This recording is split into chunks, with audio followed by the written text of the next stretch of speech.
کچھ لوگ اسے پوچھیں گے ما سلککم فی سقر، کہ تم جہنم میں کیوں جا رہے ہو؟ تو وہ جواب میں کہے گا لم نک من المصلین، کہ ہم نماز نہیں پڑھا کرتے تھے۔ آج جہنم میں جانے کا سبب نماز نہ پڑھنا ہے۔ پنجگانہ نماز ہر عاقل بالغ مرد اور عورت پر فرض کی گئی ہے، اور قرآن مجید میں مختلف صیغوں سے 700 سے زائد مرتبہ اس کی تاکید ارشاد فرمائی گئی۔ سینکڑوں احادیث نماز کی تاکید، فضائل، ادا کرنے کی ترغیب اور نہ پڑھنے پر ترغیب میں وارد ہیں۔ اگر کوئی شخص نماز کا انکار کرتا ہے تو وہ دائرہ اسلام سے خارج ہے، لیکن اگر کوئی سستی کی وجہ سے نماز نہیں پڑھتا، صرف سستی کی وجہ سے نہیں پڑھتا، اللہ کا حکم جانتا ہے، اس کو کہا جائے آؤ نماز کو، تو وہ آگے سے مذاق نہیں کرتا یا نماز کا تمسخر یا استحقار نہیں کرتا، بلکہ بس اپنی سستی کی وجہ سے مسجد میں نہیں آتا۔ جو نماز کو ہلکا جانے، خفیف جانے، وہ بھی دائرہ اسلام سے خارج ہے، کافر ہے۔ لیکن جو شخص اس کو اللہ کا حکم جانتا ہے اور اس کو پڑھنا اپنے اوپر ضروری سمجھتا ہے، لیکن سستی کی وجہ سے پڑھ نہیں سکتا، تو اس کے بارے میں علماء کی آراء مختلف ہیں۔ حضرت امام اسحاق اور حضرت امام احمد رضی اللہ تعالی عنہما آپ تو فرماتے ہیں کہ ایسا شخص کافر ہے اور اس کو قتل کرنا واجب ہے۔ حضرت امام مالک کا قول ہے کہ، اور امام شافعی کا بھی یہی قول ہے، وہ بھی کہتے ہیں کہ اس کو قتل کیا جائے گا اور بطور حد قتل کیا جائے گا۔ حضرت امام اعظم امام ابو حنیفہ علیہ رحمہ آپ فرماتے ہیں کہ بے نمازی کو قتل نہیں کیا جائے گا، بلکہ اس پر تعزیر نافذ ہوگی۔ یہ حاکم وقت کی ثواب دید پر ہے کہ وہ اس پر کیا سزا دیتا ہے، اور فرمایا اس کو 7 قید کیا جائے گا اور توبہ کے لیے اس کو زور دیا جائے گا۔ اگر وہ توبہ کر لے تو اس کو قید سے باہر نکال لیا جائے گا، ورنہ اس کو قید رکھا جائے گا۔ صحابہ کہتے ہیں کہ ہم کسی عمل کے تارک کو کافر نہیں سمجھتے تھے سوائے نماز کے تارک کے، اور آقا کریم علیہ السلام کا ایک فرمان ہے من ترک الصلاۃ متعمدا فقد کفر جہارا، جس نے جان بوجھ کے نماز چھوڑی اس نے اعلانیہ کفر کیا۔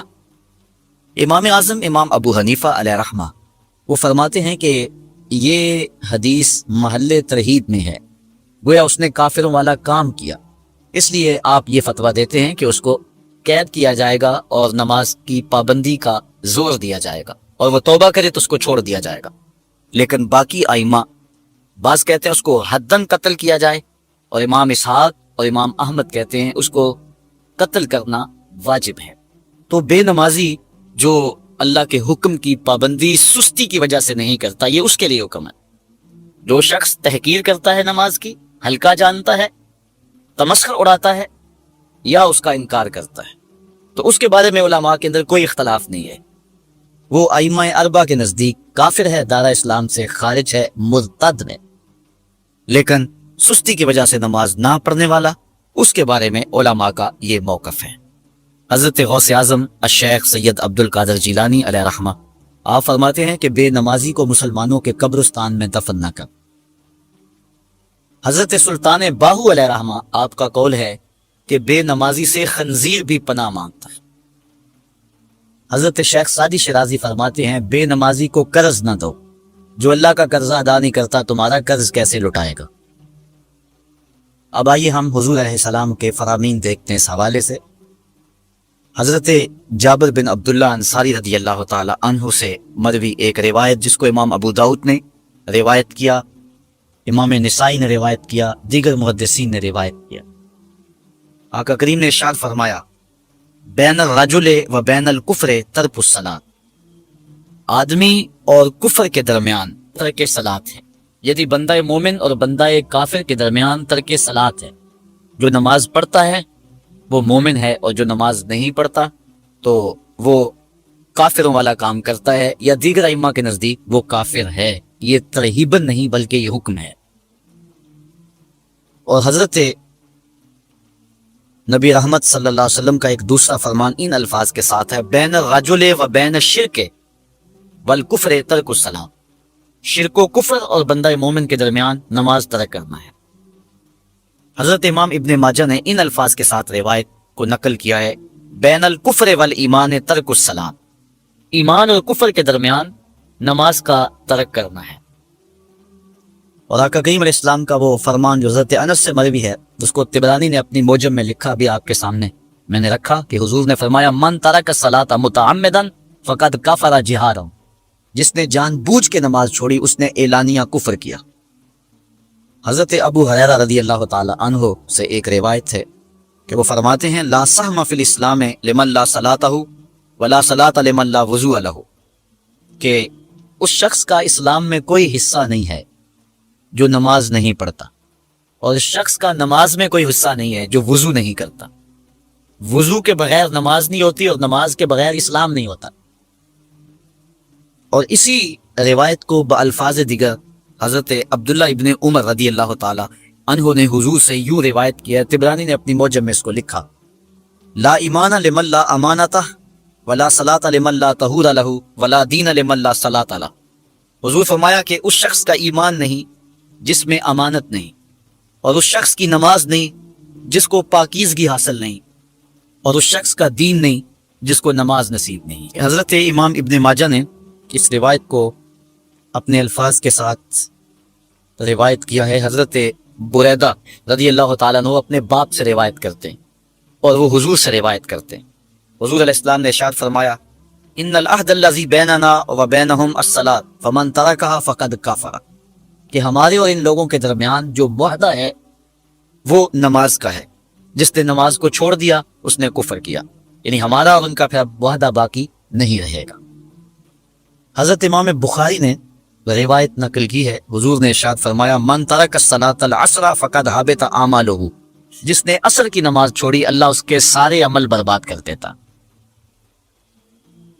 حضرت ابو ہریرہ رضی اللہ تعالی عنہ سے روایت ہے جس کو امام ابن ماجہ نے اور امام نسائی نے روایت کیا ہے، وہ حضور سے روایت کرتے ہیں، بڑی مشہور روایت ہے۔ حضور نے ارشاد فرمایا ان اول ما یحاسب به العبد بصلاته فان صلحت فقد افلح وانجح وان فسدت فقد خاب وخسر۔ فرمایا قیامت کے دن بندے سے سب سے پہلا حساب نماز کا لیا جائے گا، اگر اس کی نماز ٹھیک ہو گئی تو وہ فلاح پا گیا، اگر پہلا تول ٹھیک آ گیا تو وہ کامیاب ہے، وانجح اور نجات پا گیا، وان فسدت فقد خاب وخسر، اور اگر پہلا تول ہی ٹھیک نہ ہوا تو پھر وہ ذلیل و رسوا ہو گیا۔ حضرت عبادہ بن صامت رضی اللہ تعالیٰ عنہ سے ایک طویل روایت ہے، وہ کہتے ہیں کہ حضور علیہ السلام نے مجھے 7 چیزوں کا حکم دیا، مجھے وصیت کی کہ ان 7 کاموں کو کرنا ہے۔ ان کے اندر جو دوسری چیز تھی وہ حضور نے یہ ارشاد فرمائی وَلَا تَتْرُكُوا الصَّلَاةَ مُتَعَمِّدِينَ فَمَن تَرَكَهَا مُتَعَمِّدًا فَقَدْ خَرَجَ مِنَ الْمِلَّةِ، کہ جان بوجھ کے کبھی نماز نہ چھوڑنا، جس نے نماز چھوڑی وہ ملت اسلامیہ سے نکل گیا۔ اور حضرت معاذ بن جبل رضی اللہ تعالی عنہ سے بھی ایک طویل روایت ہے کہ حضور نبی رحمت صلی اللہ علیہ وسلم نے ان کو 10 وصیتیں کی تھی۔ حصول برکت کے لیے یہ ساری حدیث میں آپ کے سامنے رکھ دیتا ہوں۔ کہتے ہیں اوصانی رسول اللہ صلی اللہ علیہ وسلم بعشر کلمات، حضور نے مجھے 10 باتیں ارشاد فرمائیں، حکمت سے بھری اور رحمتوں سے بھری ہوئی ایک ایک بات ہے، ان کے بول بہاروں جیسے اور اصحاب ستاروں جیسے۔ تو اتنا خوبصورت کلام لہو خورشید کا ٹپکے اگر ذرے کا جگر چیے۔ حضور نے 10 باتیں حضرت معاذ بن جبل رضی اللہ تعالی عنہ کو بطور وصیت ارشاد کی۔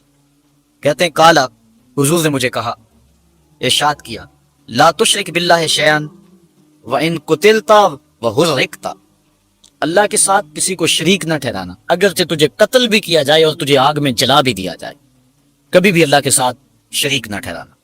دوسری بات حضور نے مجھے یہ ارشاد فرمائی ولا تعص والدیک وان امراک ان تخرج من اہلک ومالک، کہ اپنے والدین کی کبھی نافرمانی نہ کرنا، اگرچہ تجھے حکم دیں کہ اپنے مال کو اور اپنے بچوں کو لے کے گھر سے نکل جا، تو کہا یہ کر لینا، نکل جانا، لیکن والدین کی نافرمانی نہ کرنا۔ تیسری بات حضور نے ارشاد فرمائی ولا تترکن صلاۃ مکتوبا متعمدا فإن من ترک صلاۃ مکتوبۃ متعمدا فقد برئت منہ ذمۃ اللہ. فرمایا اے معاذ بن جبل، فرض نماز جان بوجھ کر کبھی بھی نہ چھوڑنا.